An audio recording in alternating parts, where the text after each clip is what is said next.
You ask Tiger to solve. This deals with linear equations with one unknown. The final result is x equals 4. Let's solve it step by step. Simplify the expression. Expand the parentheses.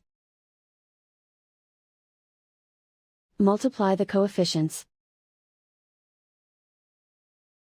Simplify the arithmetic. Group all constants on the right side of the equation. Add 15 to both sides. Simplify the arithmetic.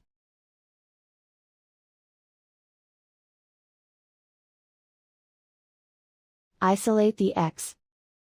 Divide both sides by 6.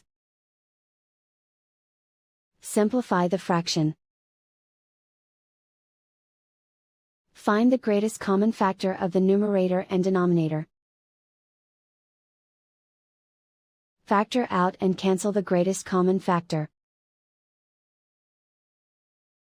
And so the final result is x equals 4.